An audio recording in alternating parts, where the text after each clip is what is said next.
Well, here we are, born to be Kangs. Another year has come and gone. Isn't it cool how time just accelerates and never stops? 2023 has been parroted over and over again as one of the best years for gaming, and so many fantastic titles were released this year. And numerous other similarly titled videos being dropped by every video game content creator on YouTube right now. You can hear all about how much Baldur's Gate 3, FromSoft robot game, and Skyward Sword 2, Kingdom Tears, kicked ass. But not here, not from the Count, not from Big Papa Fisto. You see, I'm a retarded gay black woman who's so far on the spectrum that I keep playing games from previous years that I missed out on. That said, I've played a crazy number of games this year, forgettable games, amazing games, and hot garbage games. We'll cover 5 games that blew me away, 5 that I wanted to like more but treated me like a bipolar ex, and 5 games that broke my will to live. But before that, let's cover 5 games that I think should be honorable mentions in no particular order, based on their sheer awesomeness. Let's start off with 2 Nintendo Switch games, as I finally caved and picked up a Switch this year, and frankly, I think it's Nintendo's strongest console since the Super Nintendo, which is saying something, as that's my favorite console of all time. And one of my favorite games of all time is Super Mario RPG. Nintendo did an absolutely outstanding job with this remake, where they gave the game a massive facelift, changed almost nothing, and what they did change simply added more gameplay, depth, and post-game content. If you own a Switch and don't own this game, I seriously don't know what your major malfunction is. My only complaints are that they no longer call the Shy Guys on Pogo Sticks shysters. Valentina's delicious bird titties no longer violently shake when you slap her in the mouth like a true Chad among men. And the casino took out the fucking blackjack, replacing it with a memory game. That's so typical of Nintendo it hurts. Also typical of Nintendo, they added a breezy difficulty. And yeah, they did make the overall game a tad harder, but get out of here with that Super Guide BS. The next Switch game I want to shout out is one I actually played on my own time, as I don't like to stream 100% of what I play. Sometimes it's nice to have some me time, you know? Without chat bullying me with chat sounds and shitposting.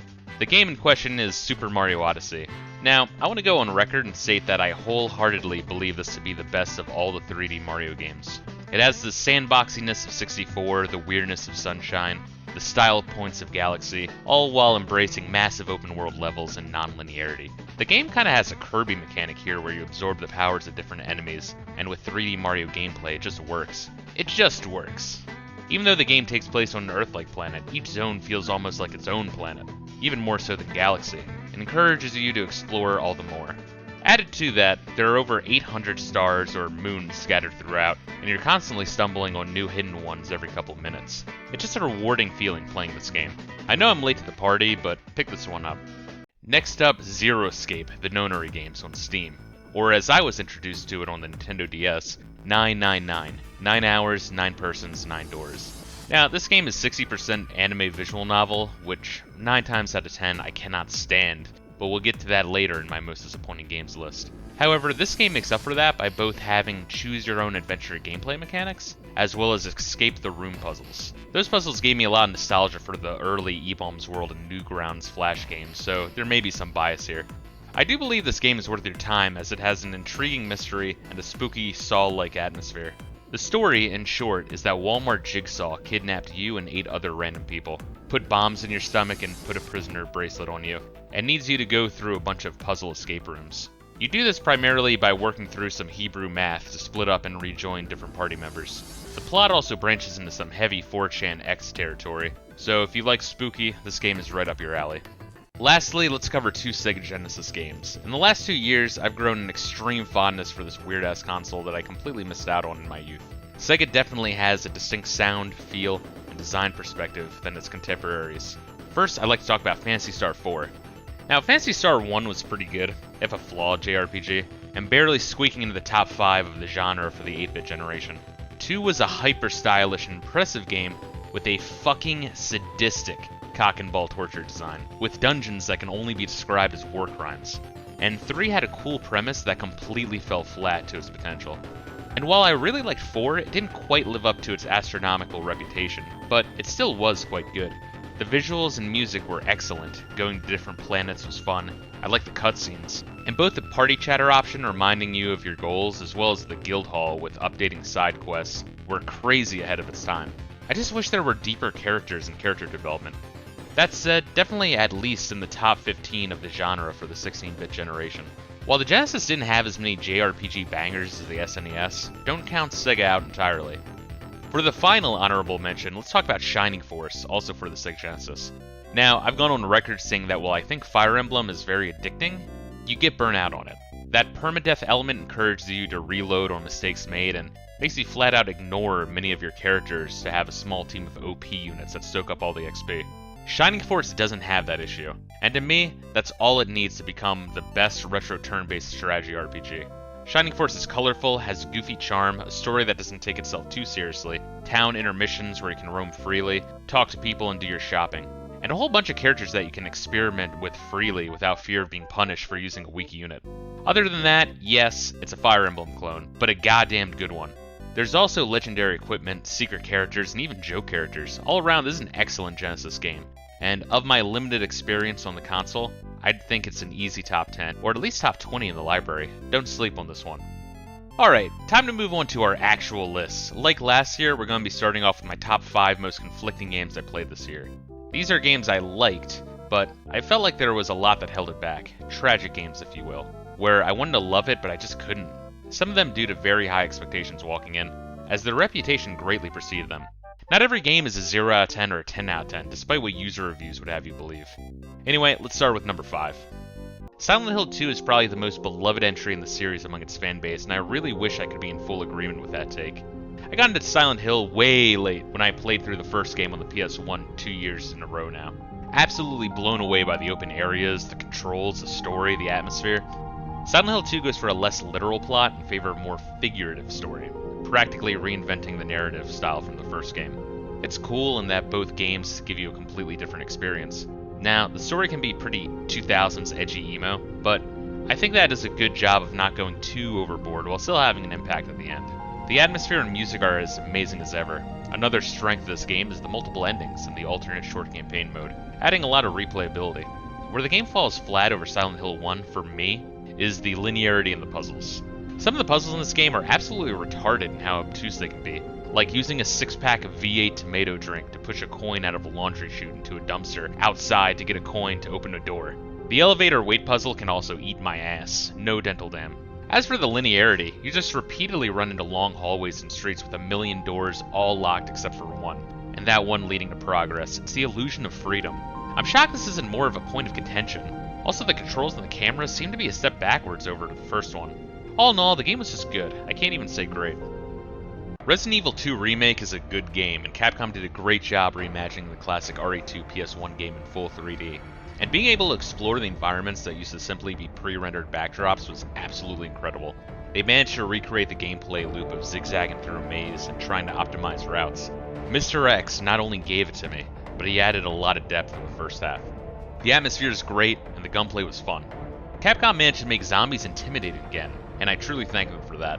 So, what's wrong here? Well, actually quite a bit. I played on standard difficulty, saving hardcore for a potential second playthrough. It wound up being piss easy. I don't think I died once throughout the game, having an insane amount of ammo and healing items after the first 2 hours. But then, you get to the bosses, which are all QTE gimmick beginner's trap bullshit. Unfortunately, when you inevitably die here, you'll get a prompt highlighting Assisted Mode, which you can't undo if accidentally selected. Capcom is apparently taking pages out of Nintendo's book with Super Guide implementation, continuing that bullshit in RE8. The bosses and difficulty frankly suck in this game, and it's a real lowlight. The biggest issue was the lack of replayability. You have Claire's campaign and Leon's, but no Leon A, Claire B, Claire A, Leon B. The story and campaign never change, other than introducing Mr. X slightly earlier for the second character. The most unique aspect of RE2 is just gone. With how much hype this game got back in 2019, you would have thought it was the second coming of Christ. It was even nominated Game of the Year. 2019 must have been a shitty year then, because this was an 8.5 out of 10 tops.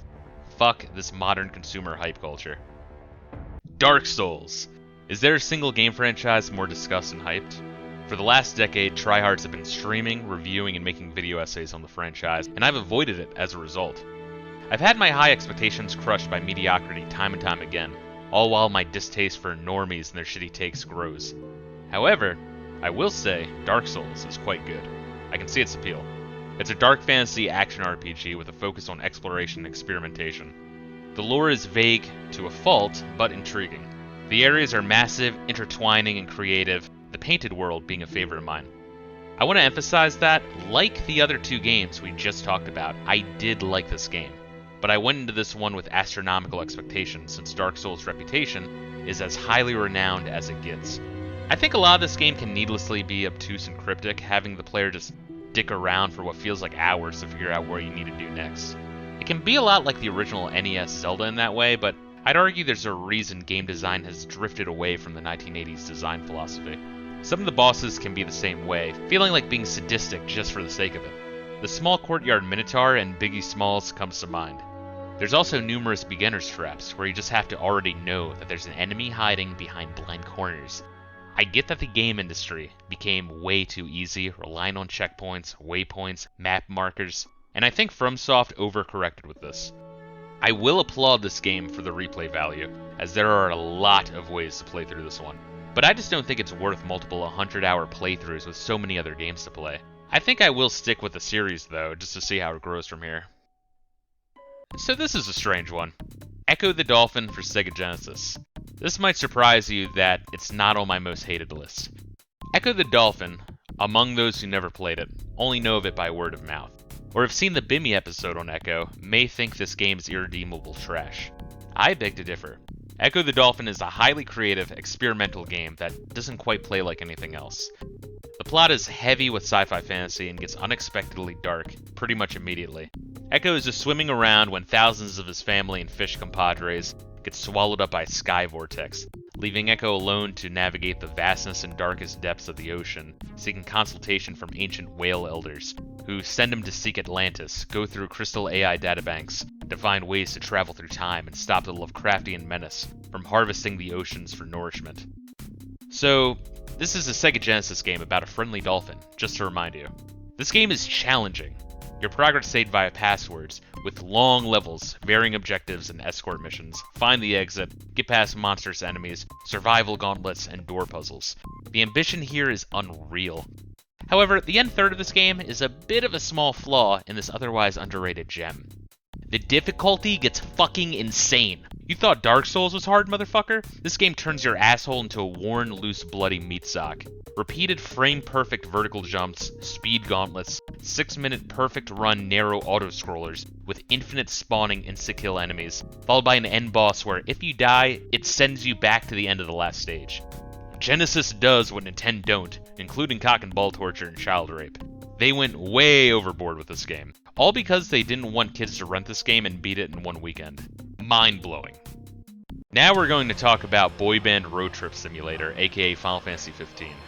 Full disclosure, I played this game initially as a joke, with no intention of finishing it, and every expectation of loathing it. Now, I love the Final Fantasy series, until I played Final Fantasy 13, which was one of the worst goddamn games ever made, which is still somehow defended by retards to this day. Final Fantasy 15 is the next mainline JRPG entry in the series, so of course they found a way to fuck that up too, by having some convoluted galaxy-brained scheme to cut out 90% of the establishing plot and put it in a dull, forgettable CGI movie that no one watched. So the odds were stacked against Final Fantasy 15, especially considering the setup of the game is a road trip with a bunch of flaming, closeted mid-2000s J-rock homosexuals. Tetsuya Nomura, I get it. You like 2003 Hot Topic. Now fuck off. Anyway, what I found when I played this game was a pretty chill, if sometimes vapid, open-world game. The combat was simple, but surprisingly kind of fun. The exploration was a highlight, the dungeons were neat, and the characters, shockingly, kinda grew on you. The Leviathan fight and the final boss fight, while extremely scripted, reminded me of the end boss of a Sonic or Kirby game, and the accompanying orchestra and chorus were absolutely top-notch. The story, at least when it was there, was really good. At least in what they were trying to go for. See, even though this game had a 10-year development cycle, it still feels rushed because they couldn't decide on anything until it was delayed 400 times, and they had to stitch together what they had. So the open world stuff doesn't really fit in with the main plot story segments. The plot has a bunch of holes in it, and it's extremely backloaded to the final third. But the skeleton is there. The Lion King style plot of Noctis trying to return home with a bunch of summoned gods and ethereal swords to kick the living shit out of an usurping dickhead was fun and intriguing. The villain in this one was loathsome, like holy shit. It's been a while since I've actually felt emotionally invested in seeing a video game villain get iced. The Chosen One versus the Fallen Chosen One story with the prophecy was also really cool. But the various cultures, history, regional lore, factional lore, and especially the fucking Star Scourge that went MIA until the very end of the game all needed more time and investment. It's hard to even call that an afterthought. It's like the devs just forgot about it. This also presents itself in the other massive problem, being the AIDS-inducing side quests. How hard would it have been to have written some side quests related to the region's history, or some refugees from Insomnia, or a Ronin Kingsglaive member, or the church dedicated to a regional summon, or some Red Cross group helping to aid in the Star Scourge, or an investigator looking into the lack of communication with the citizens of the Empire. I am naming these off the top of my head. How did they not think of this? Instead, I'm walking 10 miles to pick up some onions for some douchebag degenerate farmer. Or how about the one where you help a farmer's flat tires so he can deliver some goddamn beans? How is Squeenix so terribad when it comes to side quests nowadays? I hear that Final Fantasy 16 is even worse in that respect somehow. Anyway, it's just a tragic game. I went in expecting garbage and wound up with an enjoyable, heavily flawed 6.5 out of 10 game.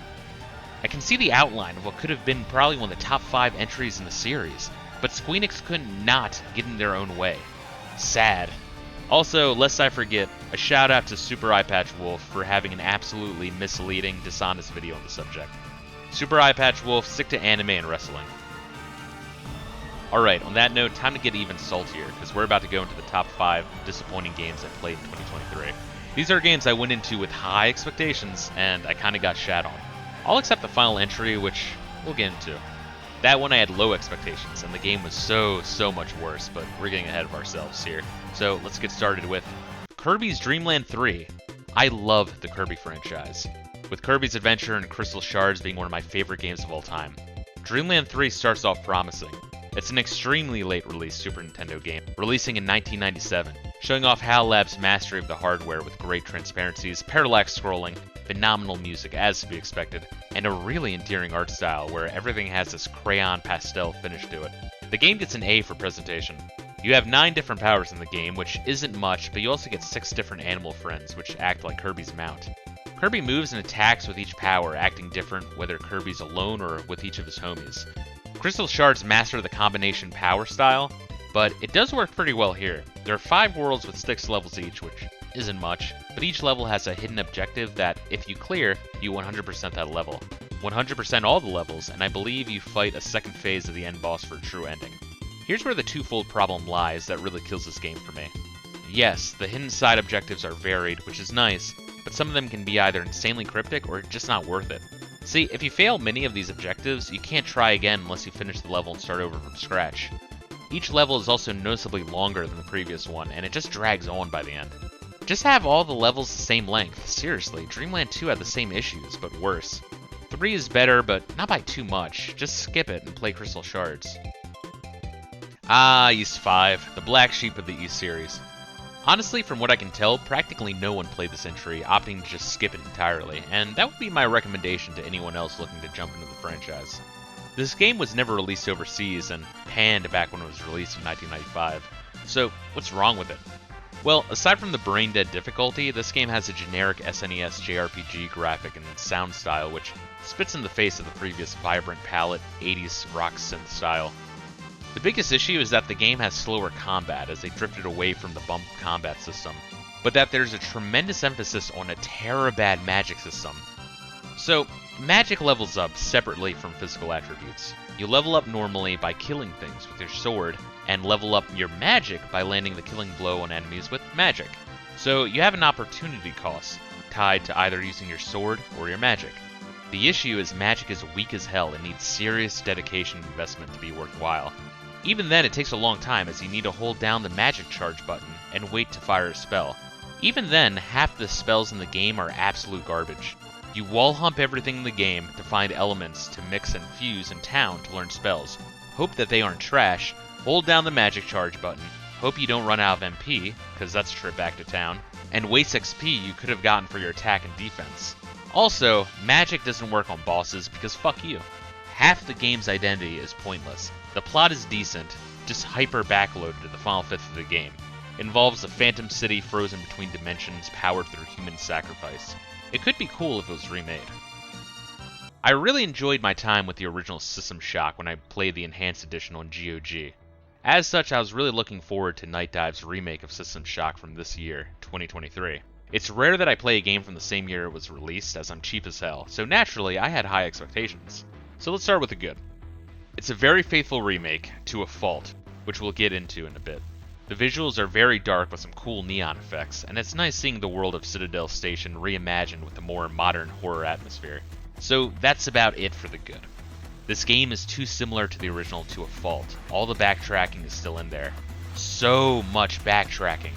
The more cryptic puzzles of the original are more cryptic here, like the severed head retinal scan puzzle, since you can no longer interact with human limbs. It's like they tried to fix some things, but screwed up spectacularly. The inventory is another good example where it's a hassle to go through, with Night Dive trying to reinvent the wheel. You have such limitations. You have more than enough ammo to kill anything in the game, but your inventory makes it so you have to keep abandoning guns. If there's no survival element, just let me keep my guns. The worst thing is the performance and frame rate. The game is not demanding on resources, yet it still runs like shit. Piss poor optimization. They didn't even really improve on the cyberspace sections, which are still annoying. You're better off buying the Enhanced Edition for 99 cents. I know it seems rough, but I'd give this remake a 6.5 out of 10. I don't know, maybe Night Dive was allocating all their efforts into Turok fucking 3. Oh boy, this one will be fun. Devil May Cry 2 has quite the reputation that precedes it. To say this game is the most loathed in the franchise is an understatement. So naturally, being the contrarian that chat sometimes accuses me of being, I went into this one with low expectations, but thinking that I might find a misunderstood partial classic. Nope. If anything, the infamy of this game is understated. I expected a dumpster fire and found something more akin to the divine nuclear blast of Sodom and Gomorrah. So what makes this entry in a beloved hack and slash series so horrific, you may ask? Well, it's a long list, so let's start with the plot.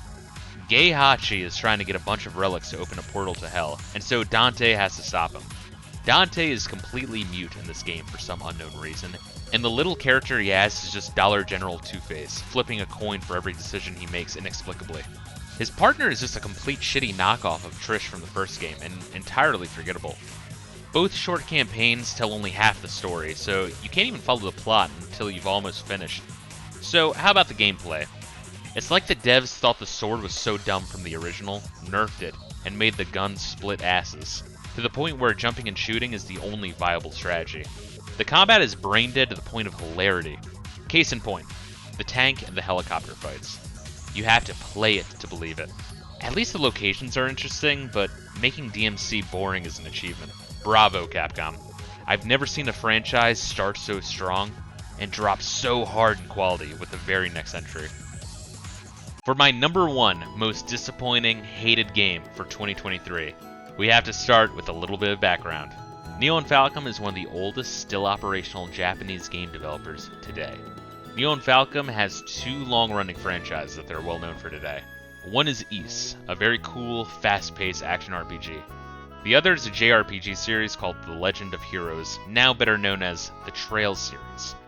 The identity of the Trails series that sets it apart from its contemporaries is that all the games take place in the same timeline, the same world, all within the same decade, with a large cast of characters that are recurring, either repeat main characters or cameos for other characters. A slow burn that tries to be the fantasy novel series of the JRPG genre. So obviously I wanted to start with the first one, Trails in the Sky, which I've heard parroted over and over again, that it's a little slow, but it really picks up in the second chapter of the game. It's a little slow, but it gets more interesting in the third chapter of the game. It starts off a bit monotonous, but it gets exciting in the fourth chapter of the game. So already, this is sounding very much like the Final Fantasy XIII defense, so this should have aroused some suspicion for me. Let me tell you, the plot of this game does not, quote-unquote, get good until about 40 to 50 hours in, at the end of the penultimate and the start of the ultimate chapter of the game. This is the JRPG equivalent of Ambien. Nothing happens in this game. As you travel on foot, never in the sky, across the nation, you're looking for your MIA father who stepped out for some cigarettes. You watch as your anime stereotype heroine lusts after her adopted brother, and you do absolute bottom barrel bitch work for fetching herbs for people and rescuing kittens from trees. You're part of this mercenary adventurers guild, but you're at the bottom rung, trying to get letters of recommendation from each branch across the country. Fun. Obviously, your missing father being a side goal while you travel turns out to have a political reference that will set the events for the rest of the series in motion. But it takes forever to get there, all while reading encyclopedias worth of redundant, cyclical dialogue. Even when you're coming across a thread leading you to an intriguing criminal plot, one of the higher-ups in the guild will immediately pull rank, tell you to fuck off back home while they take care of it, and you're back to picking up litter from the freeway. It's agonizing. The dialogue will also drive you nuts with how meandering it is. For example, in one section, about 70% through the game, you track a criminal gang to a lighthouse. Instead of the game just letting you run in on your own volition, it stops you for about a 30-minute cutscene where your characters bicker about the footprints, the lights in the distance, what order they'll go through the front door, and what they'll do when they find the bad guy. It's like a bad D&D tabletop campaign. The music is decent, if a little sleepy, and I actually like the combat and abilities despite what I heard about it. And yes, the plot does get interesting, but only 50 to 60 hours in at the very end of the game. The devs did add a band-aid solution of a fast-forward button, which I'm grateful for. I'll give the sequel a shot, but I'm really not sure I can stomach the whole franchise if it doesn't get faster-paced and better. My honest belief is that people who champion this series would probably be happier just watching a long-ass 200-plus episode slice-of-life anime instead of playing video games. But with that, let me give a shout-out to Super Derek RPGs, go fuck yourself, and Kaseki Nut, really go fuck yourself. Whew, alright, negativity over. Doesn't that just feel relieving? I feel like a new man getting all that salt out of my system. Let's end things on a positive note with my top 5 surprising games I played in 2023, starting with the 1995 Japan-only Super Nintendo introduction to the long-running Namco action JRPG series Tales of Phantasia. This is the first entry of the long-running Tales series. The game was a late release of December 1995, but honestly that doesn't even matter as much as the ROM size, being tied for the largest game on the SNES. It really shows, as this is hands down the most impressive game on the console. You have non-stop eye-candy visual effects, weeaboo party chatter in battle, and will have Faster Edo and Ice Needle and Magica Hammer stuck in your head for the rest of your life. There's even a fully voiced studio recorded theme song in here, which is banging. It sounds like some early DDR shit with how saccharine it is. The plot is that Jewish Dio is trying to annihilate our world with some vague motivation that you don't find out until the end of the game. You steal him away into the future, he escapes, and you run away to the past to buy time to hunt past him down. It's time travel, it gets weird, it's not important. But the characters are memorable, like Archie, the beyond thirsty witch girl slut degenerate, or Clark, who will avoid staying loyal to his wife at all costs, since future poon is a rare opportunity indeed. The characters also clearly never read A Sound of Thunder because they give less than 0 shits when it comes to preserving the timeline. It's hilarious. Another thing I noticed is there isn't a single black person on the entire planet, unlike later Tales games. God, I miss the 90s. They ruined this with Eternia, but what can you do? The real-time party combat is mindless but fun, and the semi-manual control you get kinda works. You can tweak the AI party members' position and aggressiveness. They'll spam nukes non-stop like a bunch of psychos if you let them, and I never grew bored of this. It has a few opaque, meandering parts, and it doesn't have later series staples like cooking skits and long combos, but I still say it's an excellent SNES JRPG, easily in the top 10. Next up, the original Devil May Cry. So this is a game, like with Max Payne, that I missed out playing on back in the day, despite owning it and watching my older brothers play it on the PS2. I'm still kicking myself for that one because this game is phenomenal. Capcom took some scrapped Resident Evil 4 ideas and assets and turned chicken shit into chicken salad. This game practically reinvented the hack and slash genre for the modern age, with some RPG mechanics thrown in like skill trees and experience points. You have your guns to keep combos alive and your sword for primary combos and damage dealing. As you build combos, you fill up a special meter that you use for your devil trigger. Essentially, you go Super Saiyan for a little bit. Shit, we should get into the plot. In short, you play as Dante, and Dante is a gun for hire, but only takes jobs involving killing demons. Dante is an edgelord, but a fun edgelord. Think 1998 Sonic the Hedgehog if he only ever watched Blade in the Matrix, listening to The Offspring, and thought he was the bomb. With Dante's over-the-top one-liners, John Woo gunplay, stylish effects, and gothic setting, great ambiance, this game has such a strong identity. It's a perfect combo of cool, fun, and cheesy, and DMC owns its identity unapologetically. The game also rejuvenated the concept of a high base difficulty in video games, with so many modern games still following suit, and encourages mastery and replay, particularly with hard mode and DMD mode. Yes, the camera is a bit shit at times, and also the live system is complete horseshit, but the rest of the game more than makes up for it. It's still crazy how they threw out all the good shit right out the window with the sequel. I hear 3 is amazing though. So, it's rare you'll see me hype up a first-person shooter game. I actually like the genre a lot, but the genre doesn't like me, as I get motion sickness from time to time. Medieval, though, is one of the best FPS games I've ever played. I originally heard about this one from Civi11, who's a damn good hype man, but most of the time he oversells the shit out of the games he covers. This one meets and surpasses its reputation, though. New Blood, the same company behind Dusk, another great game, released of Medieval back in 2018. It's vaguely like a Doctor Strange concept, but more sword and sorcery, where you're some time-space wizard going through dimensions, ridding the corrupted worlds throughout the universe of malevolent creatures of darkness, like a mystical galactic George Zimmerman. The worlds you visit are all distinct and fun to experience, with great level design. I never really got lost despite the levels being intricate, with some puzzles being fairly large. The graphical style, while chunky and pixelated, is amazing, with lighting and effects that make the whole game pure eye candy. The weapons are all OP and satisfying to use, with crystal shotgun, tracking water orbs, exploding planets and stars, and a staff that can launch black holes. They also have a super meter that can be built and triggered with an alt-fire. The action in the monster arenas are fast and furious, but never unfair. The bosses can be a bit of a pushover, especially when you start the fight with your meter full. I played on the second highest difficulty, and that's what I would recommend, as anything else would be way too easy. They just released a DLC campaign, and I'm definitely going to be streaming that one. The game is cheap on sale, and I'd give it a 9.5 out of 10. Very close to perfection. Next up came out of left field because I, like most other people, never played or owned a TurboGrafx-16 or a TurboGrafx-CD. But Eastbooks 1 and 2 came out for the CD-based console back in 1989, making it old as all hell. Based on the 1987 game and its 1988 sequel on the Japanese PC 8801, it was one of the earliest action JRPGs. The game uses a unique bump system for combat where you run into enemies, preferably from behind or off-center to take no damage. Keep holding that direction for repeat damage and then move on to the next enemy. It's weird at first, but you do get used to it and learn to love it.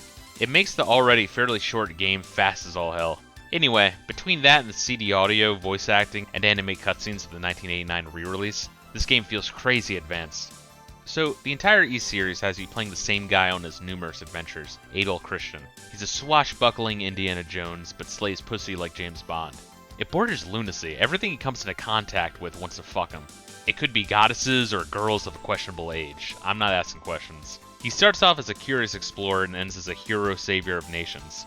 The first game has you figuring out why a small island country is plagued by monsters and what happened to the ancient El Dorado-like capital, ending in a cliffhanger. The sequel has the story conclusion taking place in that city, called Ys. The story is shockingly good and a perfect example of a hero's journey. The story legit has no right to be anywhere near as good as it is when compared to its contemporaries of 86 through 89. Now, we need to talk about the obscenely phenomenal music. It takes a lot to get me to listen to video game music outside of gameplay, unless it's something by Nobuo Uematsu. But the shop music, battle theme, ending theme, final ending theme is incredible. It's all this crazy synth metal that reminds me of a better Mega Man X. The ending of Ys 2, and especially that bridging cutscene of the two games in the intro of Ys 2, is beyond hype.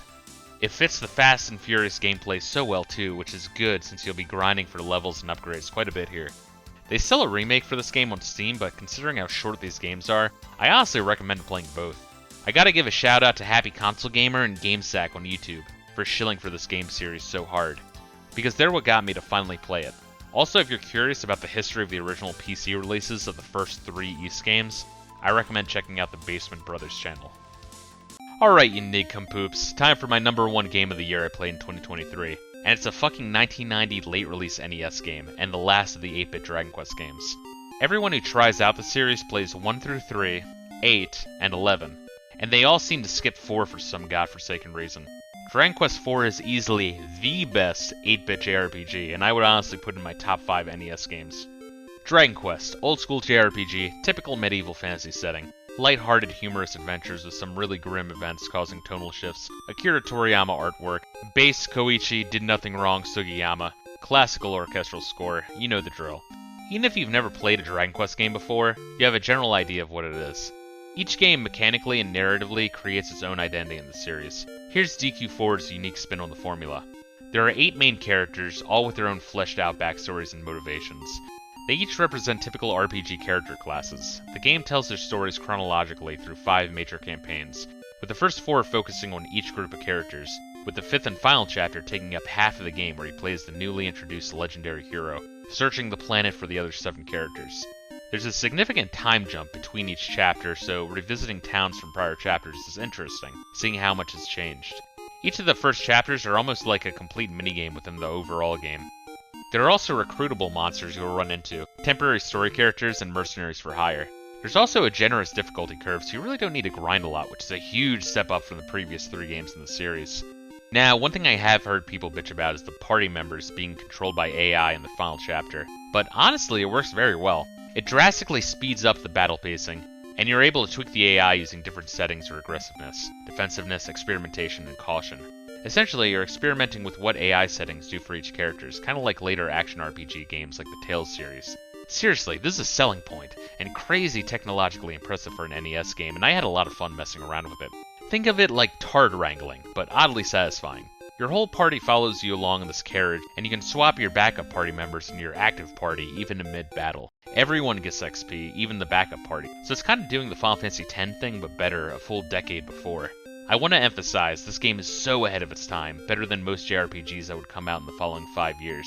Happy Console Gamer and Super Derek RPG both hold this entry in a very high regard, I've found, but of course some spurgs like GC Vasquez will about the AI-controlled party members, bitching out in favor of playing the DS remake. I guess some people just can't stomach 80s and 90s games, but what can you do?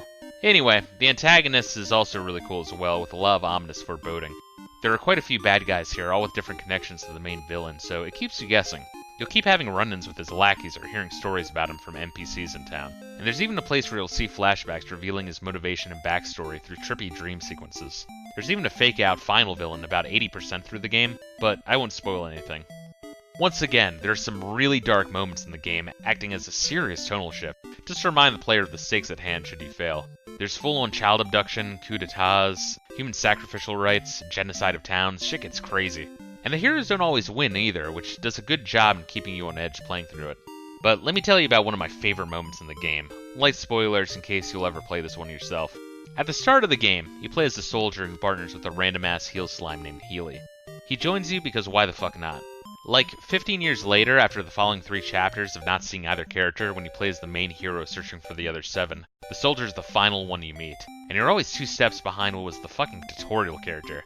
When you finally meet up, he lets you take on an usurping Demon King while he solo holds out the entire army at bay, alongside Healy of course. After both of your separate fights, Ragnar, the soldier, introduces himself to you, says he soloed the entire goddamn world map looking for you, and swears fealty towards you. Briefly, Healy talks to Ragnar, thanking him for the years of adventures, and turns into a real boy like an out-of-left-field Pinocchio, and walks off into the distance never to be seen again. And no one talks about what they just witnessed. What happened here was a miracle, and I want you to fucking acknowledge it. Holy shit, what an absolute must-play. This game really did change my mind about the Dragon Quest series, as I see Dragon Quest I as a historical curiosity, DQ2 as ambitious but tedious grindy dreck, and DQ3 as good but grossly overrated. Whew! So those are my lists for 2023, or I guess you could call it an extended beating around the bush Dragon Quest IV review, huh? I played a shit ton this year. I'm truly hoping 2024 has just as many gaming memories and discoveries. So, if you like this video, do the generic thing of liking and subscribing, yada yada yada. I keep mostly stream re-uploads on this channel, as script writing, voice recording, and editing actually hurts my soul. If you want to chill with me and the homies live, I stream on Twitch, and there's a link in the description. There's also Patreon if you're really inclined, but there's not really a whole lot I can give back, just a heads up. I game when I find the time, and that's about it. Anyway, much love, peace out.